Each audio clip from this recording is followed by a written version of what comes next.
The 2017 Mercedes-AMG GLC43 Coupe.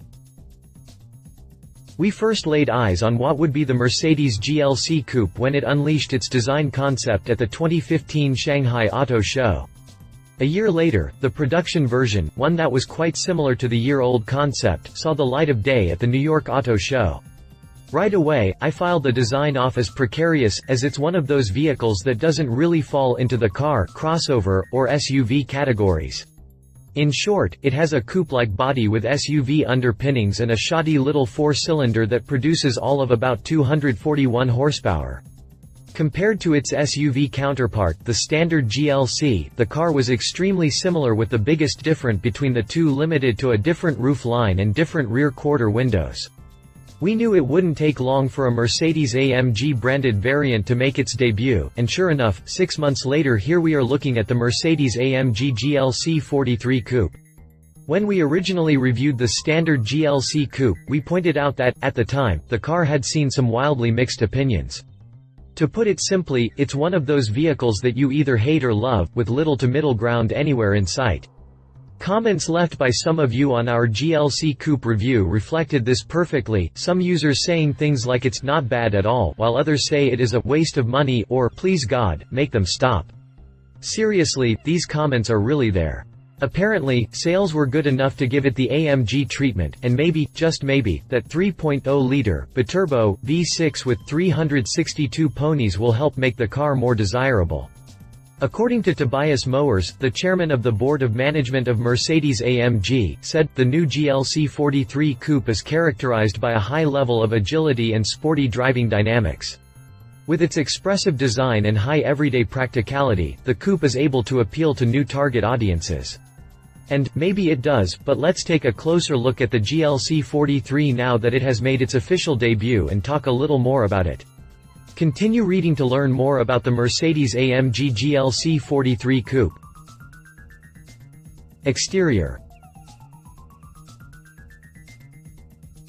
In typical Mercedes-AMG fashion, the GLC43 Coupe is still quite similar to its non-AMG counterpart. But, it does get the standard AMG treatment, which does help it to stand out a bit. I feel like normally we see a slightly different fascia on AMG models, but with the GLC43, that isn't exactly the case. The fascia is the same, but the trim has changed a bit. The corner vents still feature the same black mesh, but now have a pair of horizontal slats running across the inside. That weird silver trim that surrounds the air dam on the non-AMG version is gone, and the air dam now has a single horizontal slat positioned about an inch from the bottom of the fascia. A new trim element now runs across the entire width of the fascia on the bottom. It still features those square cutouts below the air dam, but they are outlined in that silver trim. The edge of that trim element is finished in chrome. The headlights and hood are the same, but the radiator grille now has the typical AMG diamond look.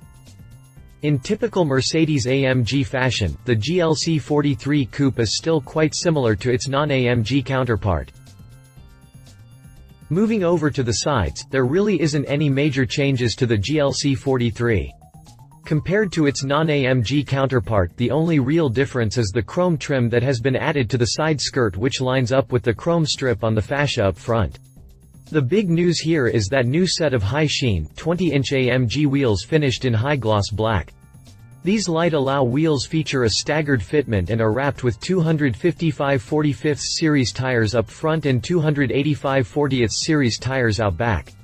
There are other wheels available as optional equipment, with the maximum size reaching as much as 21 inches. On a side note, the wheels shown in the images here are way more stylish than the stock wheels on the standard GLC Coupe. Around back, Mercedes claims the GLC43 has an AMG-specific rear bumper. What they really mean is that the rear fascia has been fitted with a chrome trim insert below the license plate recess. There are also chrome exhaust tips that sit flush with the rear bumper. Like most AMG models, these chrome tips are divided in the middle by a vertical louver to give a dual outlet look on each corner. And there you have it. There's not really a whole lot of difference outside, but it's enough to separate the boys from the men, as some say. Interior. On the inside, you'll find the same general appearance as shared between the GLC Coupe and the GLC43. Big things sometimes come in little packages, though, and that's the case with the interior of the GLC43. To start off, AMG threw in a set of front sport seats that come with increased lateral support to help keep you in place during more extreme maneuvers. The entire interior is upholstered in black MB Tex Dynamica microfiber that is held together by red contrast top stitching. Believe it or not, the stitching adds to the overall ambiance and luxuriousness of the cabin. You'll find AMG tossed out the white inserts from the center of the seats and the door trim panels and went with the black Dynamica instead. The silver inserts on the door panels, the face of the dash, and in the middle of the center console carry over from the standard GLC Coupe. There is a new carbon fiber insert that covers the majority of the center console, which is a nice addition. Big things sometimes come in little packages, though, and that's the case with the interior of the GLC43. As far as infotainment goes, the car comes standard with an Audio 20 system with a 7-inch touchscreen display, front base, Bluetooth connectivity with audio streaming, and 2 USB ports. Garmin Map Pilot comes as optional equipment to create a full-fledged navigation system. Maps for the Garmin system are supplied via an SD card. Opting for the command system, the media display is replaced by an 8.4-inch unit and includes hard disk-based navigation, live traffic information, and can be optioned with a Wi-Fi hotspot and advanced voice control system. A Burmester surround system is available as an option and includes a 9-channel DSP amplifier, 13 speakers, and an overall output of 590 watts. Not bad, but surely, you'll have to pony up some extra cash for this luxury. Drivetrain. Under the hood, you'll find an AMG-enhanced 3.0-liter V6 that delivers 364 horsepower and 384 pound-feet of torque. Boost pressure for the biturbo system has been increased to 16 psi and, as usual with AMG engines, the cylinder liners are coated with NaNO/SLIDE. Fuel pressure on this model is wild at 2,900 psi. The engine features a red aluminum insert on the engine and the AMG logo.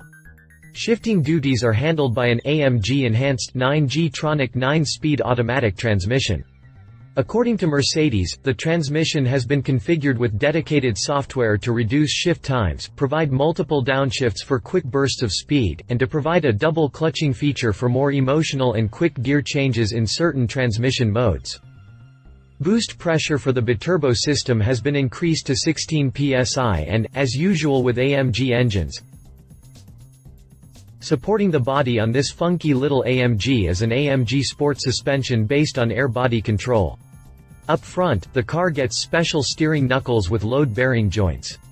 Out back, there is a multi-link system that is said to, in combination with the negative camber up front, provide enhanced lateral dynamics. The system is of the multi-chamber type and features continuously variable damping and lightweight springs. With a fording depth of 11.8 inches, an approach angle of 21.2 degrees, and a departure angle of 21.8 degrees, AMG wants you to know that this coupe has strong off-road capabilities. It's also able to tow, with a brake towing capacity of up to 3,501 pounds when properly equipped. This vehicle comes standard with the 4MATIC all-wheel drive system that has a rear bias torque distribution. Basically, 31% of torque is delivered to the front wheels while 69% goes to the rear. More importantly, the car comes with selectable transmission modes. There is Eco, Comfort, Sport, Sport Plus, and Individual, the latter of which is driver adjustable and can be dialed in just the way you like it. There's also an M button that enables a manual shifting mode. In this mode, the transmission is controlled by the steering wheel mounted shift controls. Prices. Pricing has yet to be announced, but the car is set to debut on September 28 at the Paris Motor Show and will arrive in U.S. dealerships in the first quarter of 2017. Pricing should be announced closer to the car's official launch. I would expect pricing for this model to come in around $70,000. Competition. Bmw X4 M40i. While BMW has yet to come out with a full-fledged X4M, see our rendering of what that might look like here, it does have the X4 M40i, which is almost an M variant. Powered by a 3.0-liter inline-six, this model has 355 horsepower and 343 pound-feet of torque. That's just a bit shy of the GLC-43, but it's not that far off. 60 miles per hour from a standing start comes in about 4.7 seconds, while top speed is said to be 150 miles per hour. Power is sent to all four wheels via an 8-speed automatic transmission. Compared to the standard X4, the M40i has features similar to that found in the GLC43 Coupe. You'll find that it has more power than the standard X4, better handling, better braking and some restyled exterior trim. 19-inch and 20-inch wheels are available. The M40i just went on sale starting in February of 2016 and starts out at $57,800 before options, taxes, and delivery. Read more about the BMW X4 M40i here. Conclusion. You could consider me as one of those people who thinks that the GLC Coupe, in any form, is a little pointless.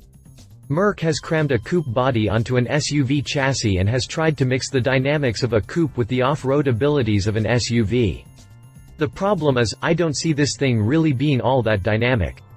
Sitting so high, it's still a little top-heavy, which will make maneuvering at higher speeds difficult, something you don't want in a sport coupe, while it doesn't sit high enough to really be considered for off-road use, regardless of what Mercedes claims.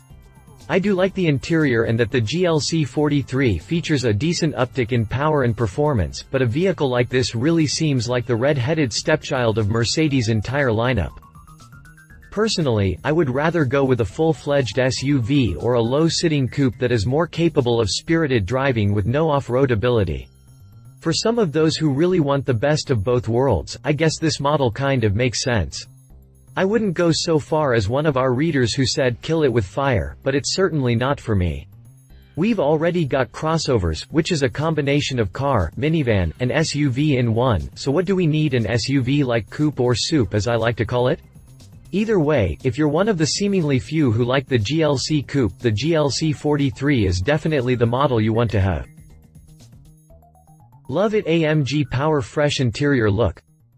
Leave it still ugly and pointless expensive. If you liked this video, please share your thoughts in the comments below and don't forget to hit the subscribe button.